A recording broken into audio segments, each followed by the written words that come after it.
Go for it, Chris. All right. Welcome to episode 11 of the Hotdog Stand Podcast. I'm one of your hosts, Chris Wally, founder, one of the owners of the IROC series. Thank you for coming back for another week. And I'm Brian Rick. I'm Chris Wally's right-hand man and big fan of Neil Quick. About time, fan base is growing. I'm Neil Quick, and I'm the mouthpiece of the Hot Dog Stand. Chris Wally, Brian, and Kyle keep me in line. Someone's got to. And I'm Kyle Pendergraft, your executive producer. Today, we have a doozy for you. We actually have some really big breaking news that we're going to bring to you, but we want to make sure that we cover everything else real quick. So we're going to take a moment here and we're going to listen from our sponsor, Spartan Logistics.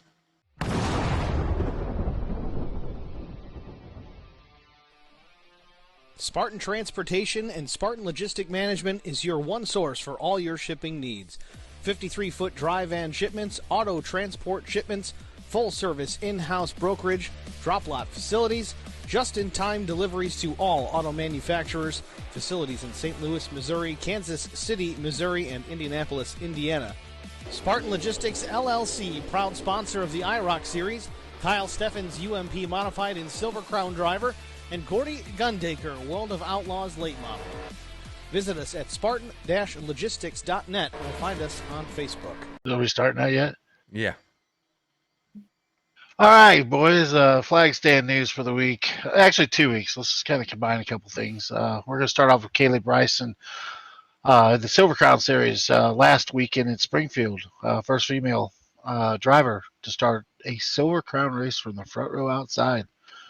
And I'm going to tell you, boys, man, she put it to the boys up there for about 35, 40 laps. It was pretty impressive. And she was driving the wheels on that thing. I'll hop that thing off the high side up there. It's pretty impressive to watch. So she ended up bringing it home in a top 5 finish, and the win going to Illinois native Shane Cochran.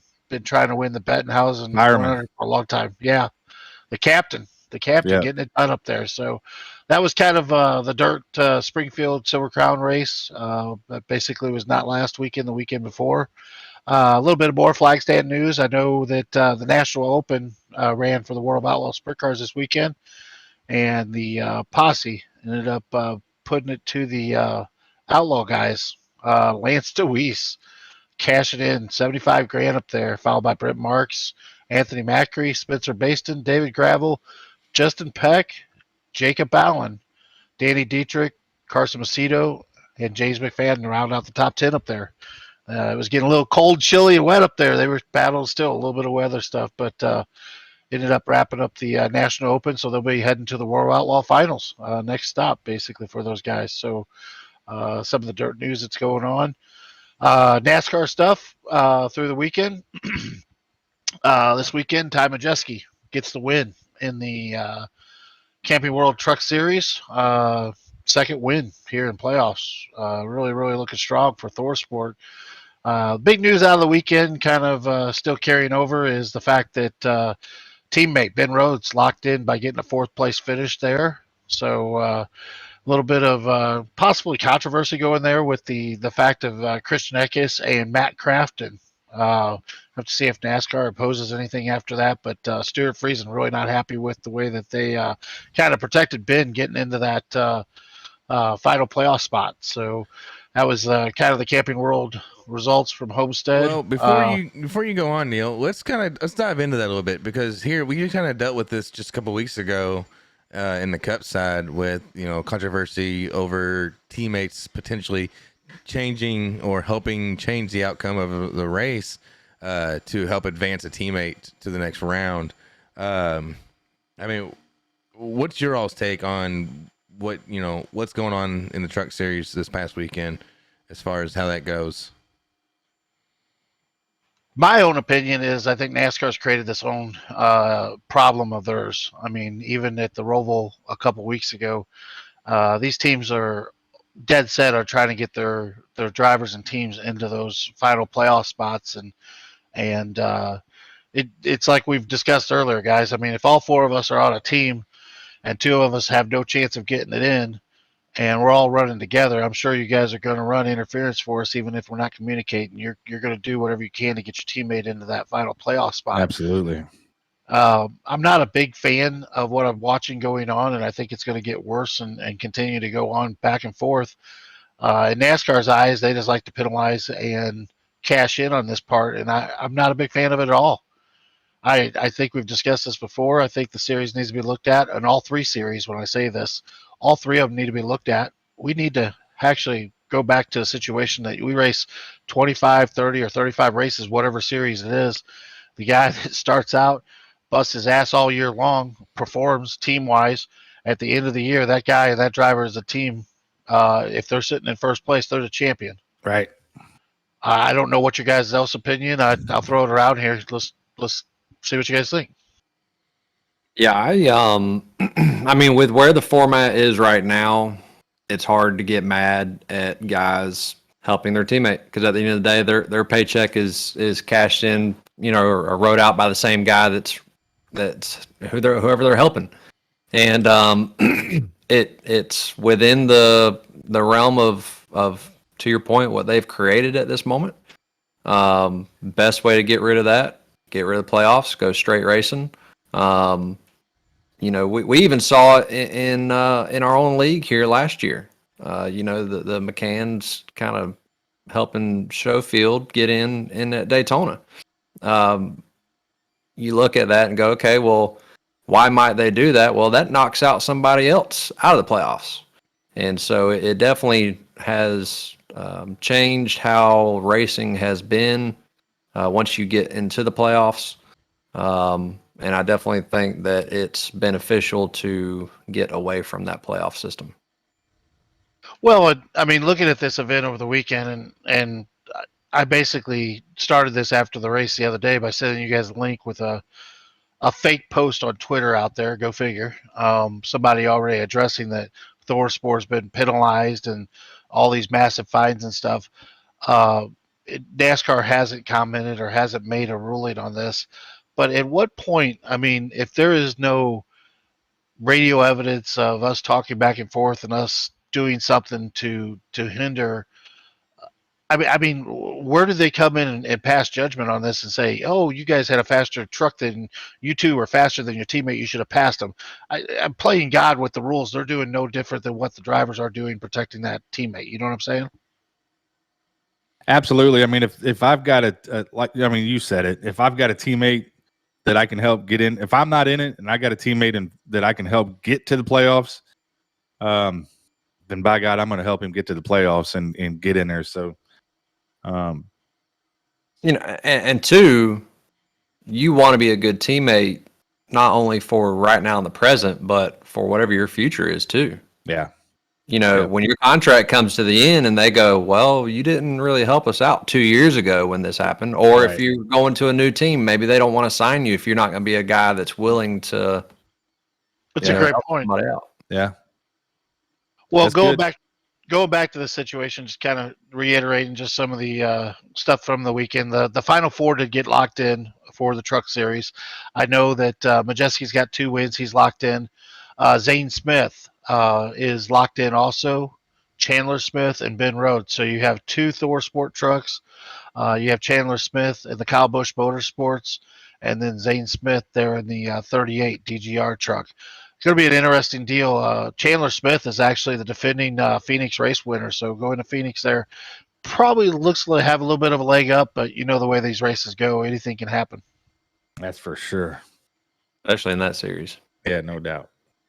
Okay, I'm going to jump over to the Xfinity Series results. I know our resident entertainer in the Xfinity Series put it on him again this weekend, Noah Gragson. Really, really impressive run by him this weekend. The only thing I can comment really going on in this, I know he locked himself into the playoffs with his win, but the biggest thing I got out of this was get the damn camera and the mic out of his face when he's trying to breathe and after he's exhausted. Somebody made a comment on Twitter on this too. Well, old boy needs to go to training. I'm gonna tell you, he's been training. This is something that he's going to be looking at in the off season. Something going on, but man, give him a chance to get his breath and get a drink of water, and then comment. Get the damn mic out of his face for a few minutes. I mean, he is pudgy. I mean, I look at him sometimes and I'm like, damn, is that Elvis Presley's kid? Maybe. You know what? I actually was going to ask Chris in our races if we could kind of push the interviews off another minute, because the other night after 5 flags, I was winded. You're winded. Arm pump, and I turned the fan on high and hit the next notch there. I just headed over with an oxygen tank. You gotta take the McCann approach and turn all that force feedback off, and then right. You know, Sunday morning cruise. Yeah.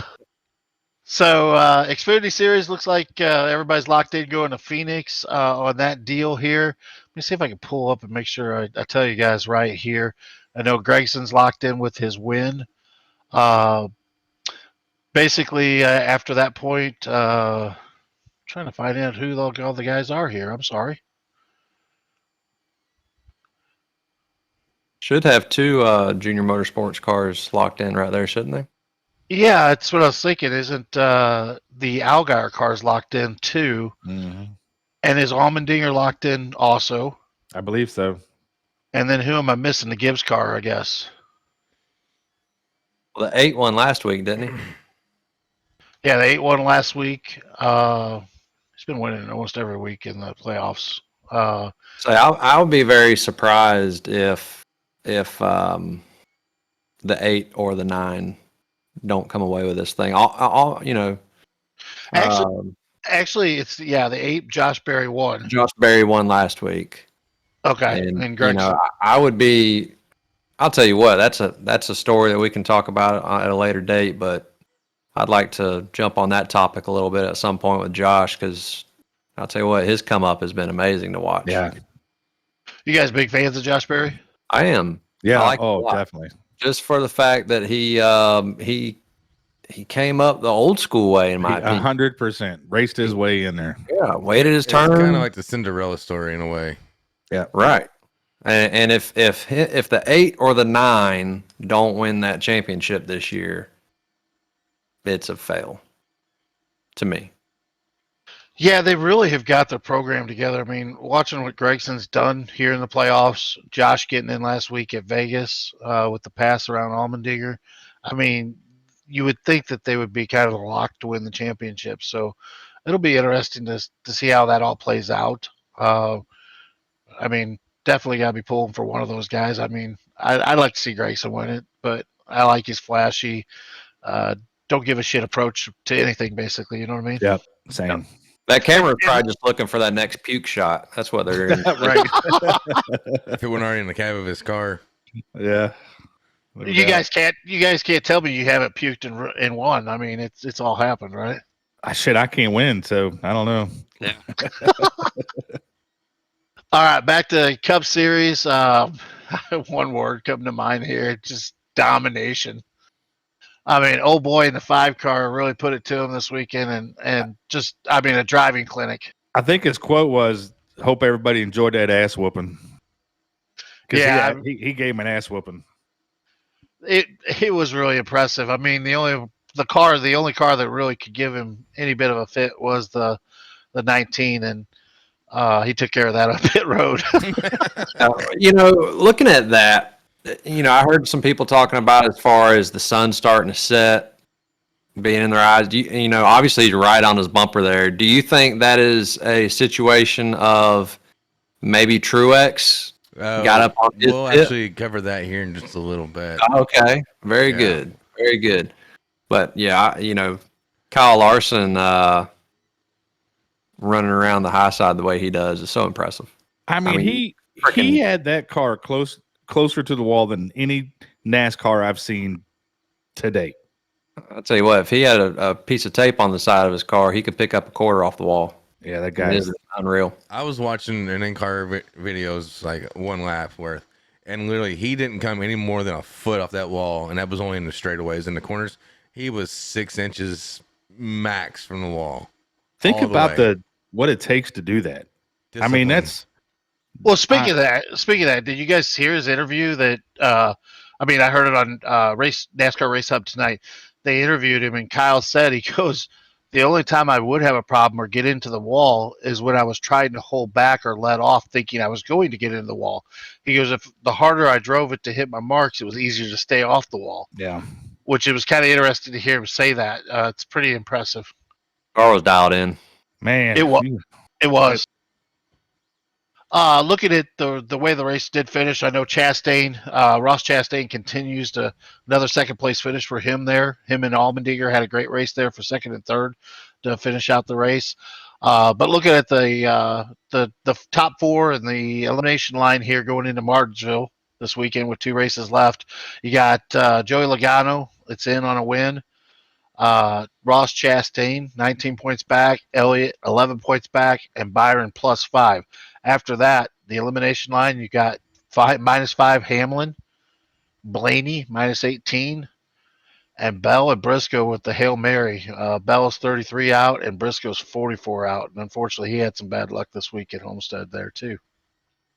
I just want to ask we've got a couple left. Who are you guys thinking? Who's winning the championship?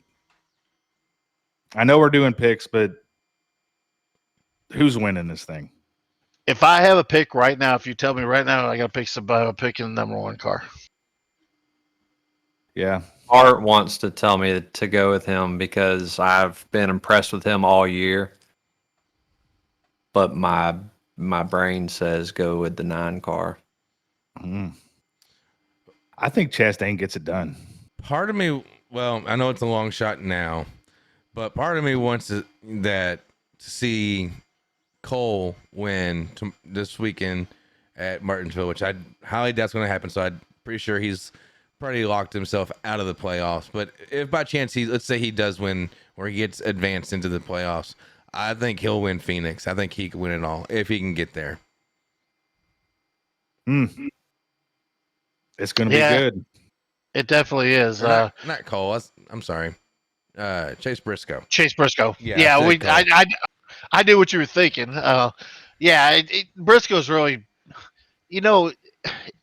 thinking back and stepping back and looking at this, to be here this time of the year and saying that really Chase Briscoe is the number 1 driver at Stewart Haas, and he's on the line to go to and compete for a championship and has a win this season in comparison to Harvick, which would be your leader over there. This time last year, we wouldn't have been discussing this. Right. It wouldn't have been in the books, I don't think, guys.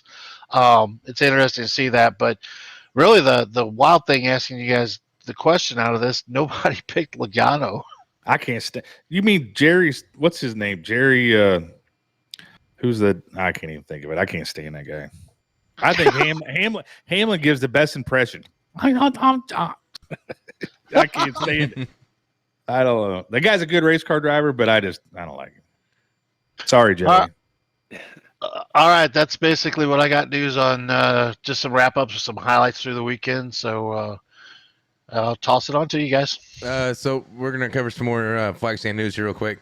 SHR has either they have or they're going to appeal 100% of the rules penalties from the Roval race last lap incident with Cole Custer and Chase Briscoe situation. So we'll be looking to see what happens with that in the appeals. I don't know if we see anything until after the season's over, to be quite honest. It's a pretty big penalty, when you've got a crew chief suspended indefinite. So curious to see how that comes out. On other news here, Tony Stewart is making his first official NHRA debut at Las Vegas in a top alcohol dragster. So wishing him the best of luck there. Hope that which turns is out. Completely badass. Oh yeah, listen, if Tony Stewart goes into, not if, he's obviously going to go into NHRA, going to start a top alcohol. He will end up in a funny car. How cool would that be for him to go win a top fuel championship to add to his resume? It's doable. There's not much else that he hasn't got a championship in. That's badass. 100%. Well, and it kind of goes back to the conversation we had a couple weeks ago, about him having other interests. And, I was under the impression that it was just the wife that he was entertaining there, making sure she had what she needed. But him getting behind the wheel now, it makes a lot of sense. So I watched, it was a docu-series, and they were only like 5-8 minutes long videos. Yeah, I watched it back earlier in the year of Stewart doing one, just getting the feel for the car and testing it, and two, I believe it was his licensing he was testing, he was going for at the same time. But with Frank Hawley, it was yeah. And so to watch that and to see, you see the little boy in him come out just all excited and happy. I mean, like, he was in his new home, like that's where he wanted to be, and he enjoyed it. So I got nothing but praises for him to go out there and add this to his resume, and knock this off a bucket list. I'm sure he's got on there. It's a neat thing to see. A driver who's been in so many disciplines to extend it, even at his age, to now drag racing professionally. Yeah. Well, if you look at the drag racers, I mean, there's, he comes, okay. So in NASCAR, he's going to be, he's old for NASCAR. He's just old. You go into drag racing, he's middle of the road with those guys. So he could go and do that career for a long, quite a few years, probably could win a couple championships. But let's just be honest here. He is pretty much checked out of NASCAR as far as his personal life, or personal self, I think. But I see 2023 being his last year with NASCAR. I probably think you're right. So he'll stay one more season, and then he's gone. Yep. And I think a lot of that's contractually that he's going to stay. It's no reason. Yeah. So with the next and final flag stand news topic, we're going to address the another Kyle Larson elephant in the room here. So Sunday, we all seen what happened with him and Truex. It's kind of a judgment call on, was this the case or was that the case, where they're coming down pit road and he's tailing Truex and he just lightly taps Truex and spins him out in pit road. Truex did say in his interview that he did miss his pit, or he saw it at the very last possible moment, and he contributed some of it to Larson, contributed some of it to himself. So it was basically a 50-50 situation. What's your all's take on this? For me, I'm going to go ahead and put it out there. I think it was more of a lapse in judgment on Truex. I think he was trying to stay right at pit road minimum speed or maximum speed to keep, as much track position as possible to make sure he came out ahead of Larson. And he lost focus on the pit stall itself and more focus on just staying in front. And he noticed it and said, shit, turned it. And yes, Larson did get into him, but I don't think it was intentionally. So that's going to be my point of view. Was it an oh shit moment, or was it intentionally done to hold him up, to stall him or brake check him and get into your pit late? And Larson's like, I ain't having any of it. I'm going to hold the gas speed right here. And that could be the case as well. I mean, if I'm Truex and I'm in the interview, I'm going to say, oh, shit, yeah, I mean, the worser of the two embarrassments here. I'm not going to come out and say, hey, I tried stalling him up and turned in the pit late. That was my only chance to beat him off pit road, because, honestly, I think Truex could have gave him a fit if he got out in front of him or had a chance to get out in front of him on the restart. So he wasn't going out running, though. No way. I don't think so. I really don't. I mean, I think it would have made it a hell of a lot more interesting of a race. I mean, Kyle even said, in the interview tonight, like I was talking to you guys about, was the fact that Tyler doesn't crash, Reddick doesn't crash off of 2. Kyle more or less played off that it was going to take him everything to get there to have a chance to beat Truex if it stays green. Yeah. But I mean, looking at it, I could say one way, two-way this way, whatever the case is. I think Martin was doing what Martin knew what he was doing. And, yeah, the sun was in his eyes. Yeah, they counted down when he crossed the line, going to his in-car radio. When he crossed into the pit, they counted that down. They said, hey, you're 10 stalls away. He knew where he was at. If he could stay that outside line and maybe get Kyle to check up a little bit, maybe even if it's a half a second, whatever that case is, or if it's a second, and allows him to get into his pit stall late and still get tires changed and to get out. I think this is a move that's not just happened. He got turned on this deal. I think this is stuff that these guys do, and throughout the races through the year, and this one just got caught up because Kyle turned him.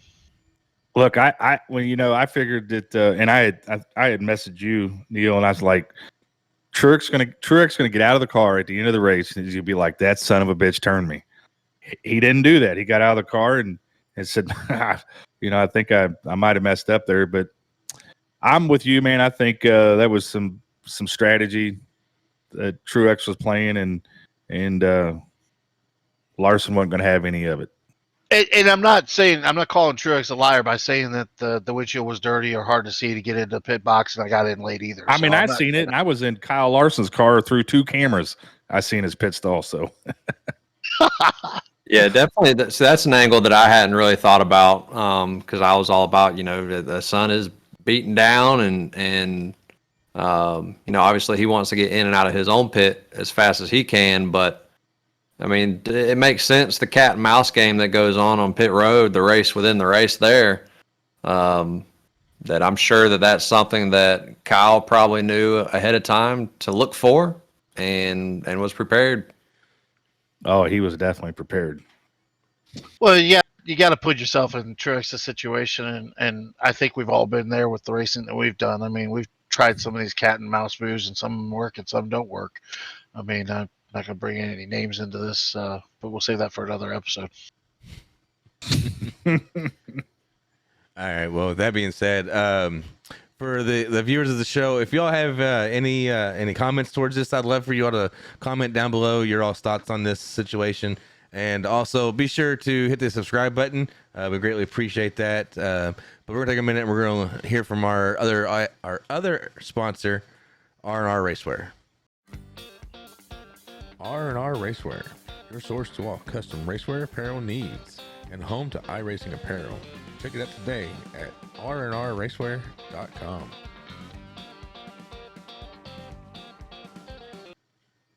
All right, and we're back. Thank you, R&R, for your continued support. We really do appreciate you as well. Kyle here to remind you to check us out on iHeartRadio, Apple Podcasts, Google Podcasts, Amazon Music. You can also find us on Twitter, Instagram, Facebook, and YouTube, and Twitch. So, Mr. Brian, I think it's time that we get into part 1 of the big news. I say part 1 because where's the drum roll? Drum roll, please. Are we got a sound effect for that or what? Mr. Producer. Yeah, there's one there. You just didn't hear it. So, Brian, I'm gonna let you lead us off with this information. I say let's roll the tape. Yeah, let's do that first. Let's do that.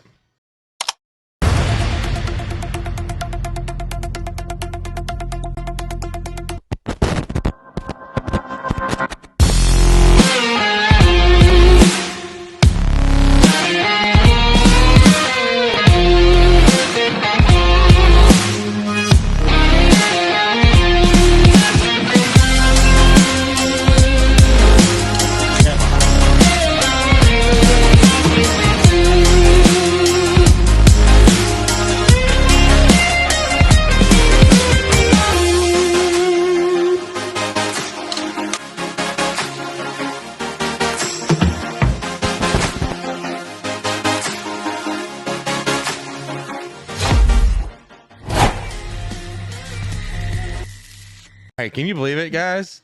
I mean, that is some great news. I can't believe it. All right, Brian, give us your take on this, man. I really got to hear some more. That's part 1. So, so there it is. IROC. We're going to add to the IROC brand, IROC TV. We're going to offer top of the line, premier broadcasting in basically all forms of iRacing. So, we've been working on this for quite a long time and decided this is the route we want to go and just kind of make IROC, the IROC brand, all in one deal that we can offer some of the best racing, and now we're going to offer the best broadcasting there is on iRacing. So our announcers are going to be among the best in the business. Our graphics and overlays and the track info is going to definitely blow you away. So we're all excited about it for sure. It's a proud moment just for the IROC name. I've been very lucky to have all you guys and many others that have been a part of this whole thing to build it into what it is. Brian, this was your vision on this, and you know, putting the pieces together. It's been fun to watch. You know, this whole deal started, and Kyle was with me season 1 of just throwing something together to have a little bit of fun. And that's still what it is with our leagues. And I mean, heck, our leagues have expanded. I mean, we're going to have, you know, going into 2023, we're going to have 5 different leagues running going at the same time. Same damn time. All broadcasts on IROC TV.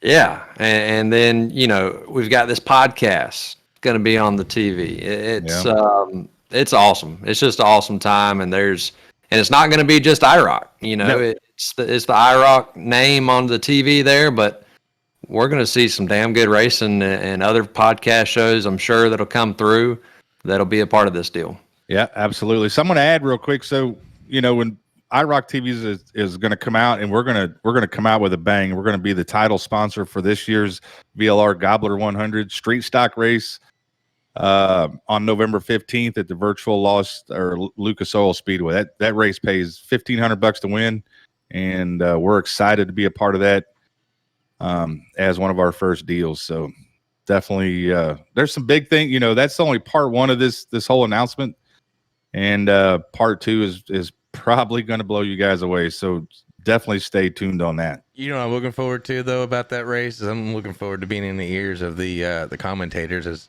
as their producer here. So yeah, I finally get a taste at it now.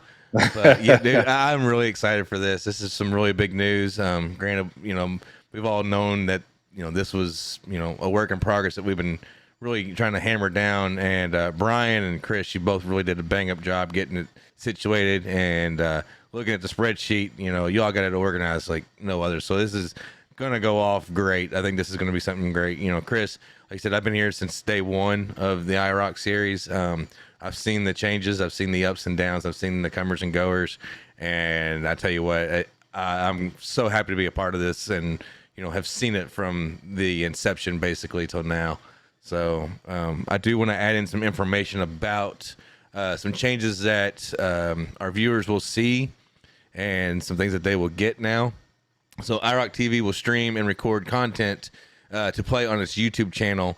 We are changing the channel name, but we're not changing anything about the channel. It's going to be called IROC TV. It's going to be the channel name, obviously. So it'll be home to all of your IROC branded leagues and races. Will also be the home of the Hotdog Stand Podcast. Like I said, the podcast will still be here. The channel's name will just change. Nothing else is going to change as far as how you find it or anything like that. Holler Talk will also be a part of it. We are now changing gears with McCann's Pit Road Tips, and it is going to be its own show now. So instead of it being part of the podcast, it itself, along with recaps of the IROC races, will all be a part of that one show, and it'll be an IROC-centric show. And then let's see here. We will also feature other podcasts, iRacing leagues, and all-around racing news and content, both real and virtual. One last thing, tune in next week when we release the final and most exciting detail of IROC TV. This is big. You won't want to miss it. I promise. It's massive. This next one is a big deal, man. So like this was like a prelude. This is like Fat Boy. This next one's gonna be like whatever the next one. What was it? Hiroshima. Yeah. Yeah. So it's gonna be one hell of a release. I'm looking forward to next week's episode. So trust me, guys, you are not gonna want to miss this news. It's getting ready to drop. So with that, we're going to take a moment and we're going to hear from our other presenting sponsor, Supreme 3D Printing. Are you looking for the next sim rig upgrade? Or maybe your man cave needs a little more style? Or is your wife wanting to redecorate your home? Well, we here at Supreme 3D Printing have you covered. We create and print tons of different and useful items that is sure to fit everyone's style and budget. Check us out on Etsy at etsy.com/shop/Supreme3D Printing. you don't see what you're needing, then feel free to contact us for your needed item. All right, and we're back. Thank you, Supreme 3D Printing, for your continued support. We really do appreciate you. So we are going to cover one last time right now, and there might be some in the future, but one last time, the All-Star race from the IROC Challenge Series. And I'm going to let Chris and Neil cover this. Gentlemen, the mic's all yours. Well, if you got a chance to watch the race, you actually got to see some pretty dang good racing. A lot of green flag laps. We kind of had a issue for a little while with green flag laps and short tracks. And we finally put it together and realized that it can be done. So we started the race with 18 drivers. That could have been a little bit of help there, but we ran the first 62 laps of 100 laps. Wow, too. I'm like, damn. Green flag. I was getting more out. Yeah, no doubt. I mean, so we ran the All-Star race at Five Flag Speedway. It was a 100-lap race. Actually ended up going 104. We had a little drama at the end. We only had 2 leaders all night long, and one of them is sitting in this room right now. You almost would have thought that he might have been the only person on the track because he led 100 laps of the race. And there were pit stops, and so it's not like it was just handed to him. Neil Quick, congratulations. That's 2 races in a row. How'd you feel about your race, buddy?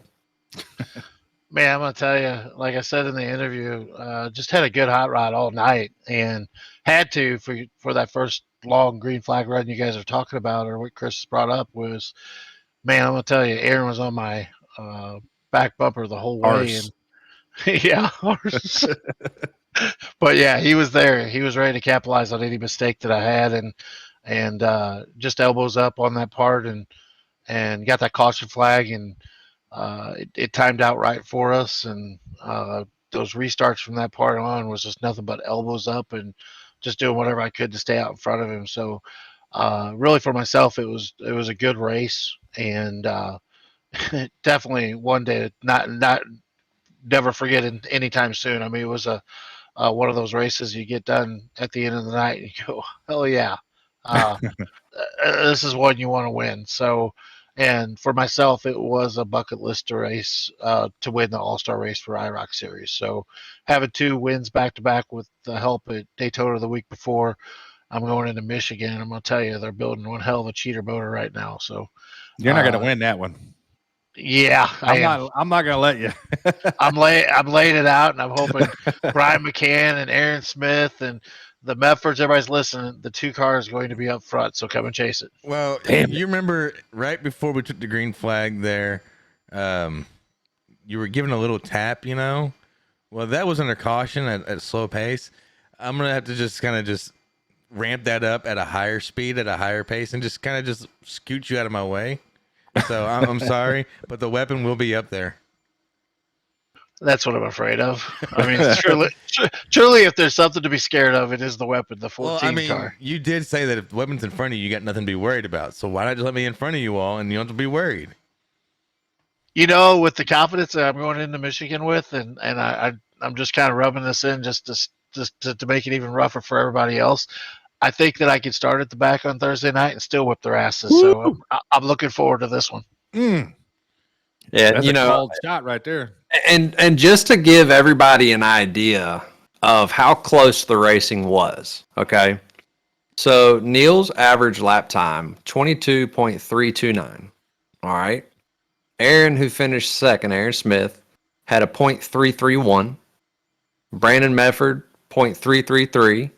Wow. And Brian McCann, who ended up finishing 5th because of that late race restart, .334.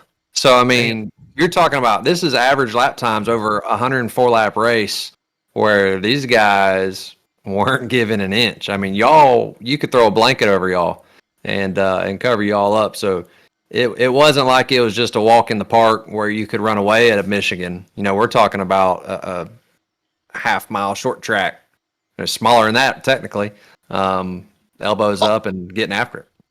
All the joking aside, I mean, I think that you'll see the same type of racing this weekend at Michigan. I mean, it's going to be the guys that we have in this series and the top 10, 12 guys are pretty darn good drivers, guys. I mean, I put them out there against anybody, and I mean it's a tough league. You're not going to come in here and think you're going to win automatically. So it's something you got to work at. And I know this is my third year in the series, and I've seen it get nothing but better. So as a fan watching it, it has to be pretty exciting to watch those guys go at it each week. I mean, all of us out there doing it. So Yeah, Michigan's going to be good. That's going to be a good race.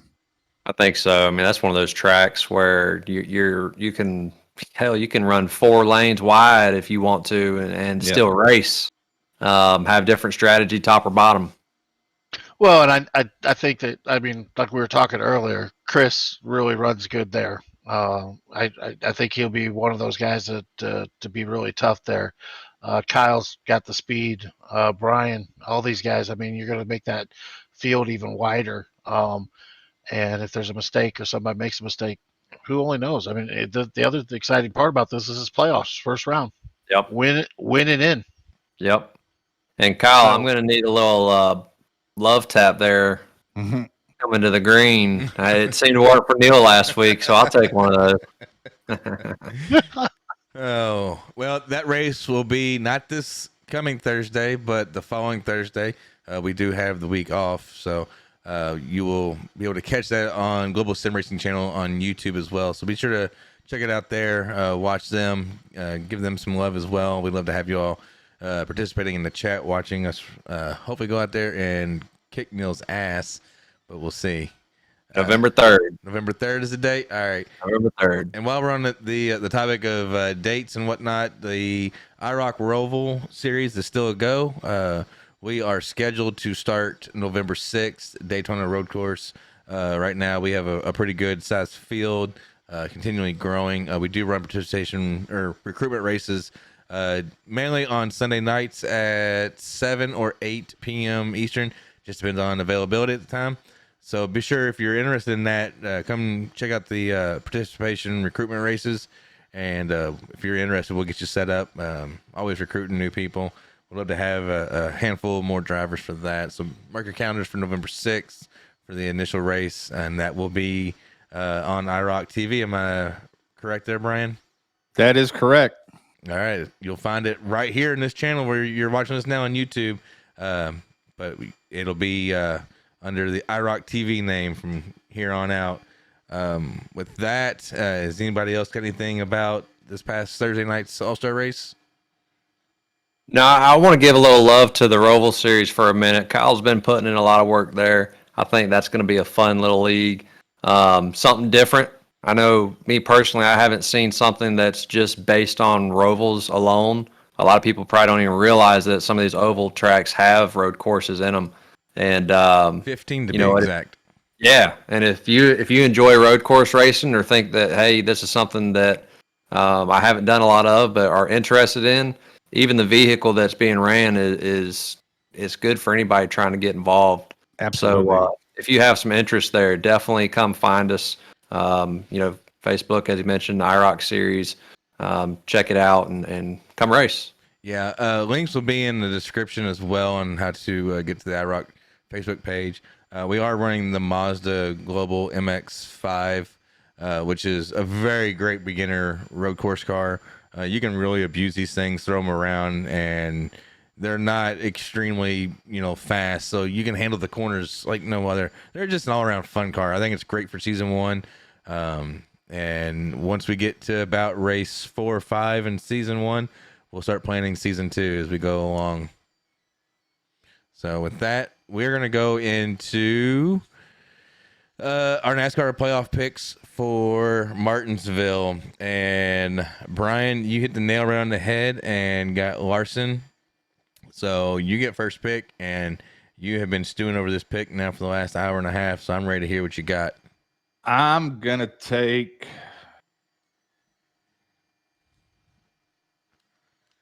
Martin Truex. Damn you. Right? All right.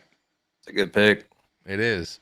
So the next on the list is Mr. Neil Quick. Yeah, I'm repicking my pick because somebody took him.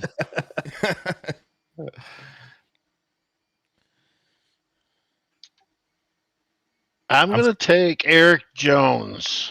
What? All right, that's a different one, but hey, more power to you. And then myself, ooh, who do I got up? I got Chastain, I got Hamlin, I got Reddick, I got Kyle Busch, I got Dylan, Harvick, Suarez, and Bowman. Well, not Bowman. So we're gonna go with, ooh, yep, I'm gonna do it. I'm gonna pull the trigger. We're gonna go Hamlin. Damn you. Hey, it's looking like a Toyota strong field here. All right, Chris, you are up next. Man. Cody Ware's still available. Right? So is Kurt Busch Oh, sorry, he's on the injury deal. on Boris. the IR list. Take That's Boris. That's Oh so man, wrong. let's go. Let's stay with the Toyota family. Let's go Bell. Ooh. All right, so this is a Should be a Toyota good one. strong pick here. So real quick here, Brian McCann would go next. Brian has not stepped down from the show. Brian has decided he would rather spend more time doing the McCann pit road tips. He feels. He feels I've heard something else. He feels he's got some better time there. I guess I don't know exactly. So we're I think gonna he's taking exclude off him. I time to get more practice to beat me on the weeks. He's mean, practicing in Michigan right now. We Be are worried about it. we are in the playoffs, so I mean he's got to make sure he holds his place. Oh, sorry. So, but with that, brings us to final thoughts, guys. We're about to wrap this bad boy up. Let's go with yeah. Go ahead, Brian. My final thought is just keep a lookout for IROC TV. It's going to be a big deal, guys. Just keep your eyes peeled. Chris. Yeah, I'm excited about that. Like everybody said, I mean, there's been a lot of work that's gone into this. Brian stepping out, on a ledge a little bit there, having some faith in this thing, and there's a great vision there, and I think that we just made a good product great, and it's going to just continue to grow from here. It's going to help all of our leagues. We would love to have, we love who we have. We would love to have more. We want to be that league with the top talent. And I think this helps us get that because it helps us give you exposure as racers. Yep. And I'm excited for it. All righty, Mr. Neil, quick. I'm going to third that. It just totally impressed with just where the league is going, and the IROC TV deal is just incredible. And I know some of the news that I'm privy to that isn't out yet. Tune in, guys. This is going to be kind of earth-shaking news, especially if you are an iRacer that definitely wants to perform with the best guys out there. Or if you're one of those best guys looking for a place to run, this is definitely the place to be. I can't say much more about that, but excited really with the news that's coming, and it'll be coming out over the next 7 to 10 days. As far as just general racing going, really excited for the last 2 weeks of races on the NASCAR side, and excited for the World Finals for the late models. I guess the big blocks are running down there again, and then of course the sprint cars wrapping up their season. So it'll be really interesting to see all that shaking down. So we're wrapping up the season, and what comes after that is a little bit of Chili Bowl and back to Florida, and we're back racing again. Yep, I won't take long. Yeah, definitely. Speaking of Chili Bowl, I got to verify some more with Mr. Brian Rick here, but I believe we're still planning on going down the Chili Bowl and doing a lot of coverage down there as well, and that takes place in January. So more information to come with that as well. We are going to set up a meet and greet as well. So if you're interested in stopping by and saying hi, definitely do that. We're also working on a line of merch right now with R&R Racewear. So we should have that hopefully nailed down here shortly. When we do, we will drop the link and information as soon as possible. But my final thought is going to go to Brian. Brian, you've done a lot, man, to help get this going up off the ground. As far as one, bring up really get the idea of getting the podcast up and going. I never would have thought to do something like this for what we're doing it for. So this has been a fun blast for me, really, because I've got to really show what talent I've got into this line of work. It's awesome. It really is. And we couldn't do it without you, buddy. That's for damn sure. Well, I appreciate that. There's no doubt. So, and then Chris, man, thank you for getting this league up and going to begin with, and really giving us the start to everything that we've got going on. Really, I mean, you really you kicked the ball off on this one. And Neil, thanks for not being a cheater. I appreciate it. So Yeah, no problem. no, real quick though, for like I said before, for all the viewers here on YouTube, be sure to go ahead and hit that subscribe button, comment down below your thoughts, hit the like button, share it with your friends and family. Really, really do appreciate it. For all of our podcast listeners as well, be sure to subscribe to us and leave us a rate and review as well. We really do appreciate it. We do read them. We do take everything into consideration too. So with that, I'm done. How about you all? We'll see you next time. Later. See ya.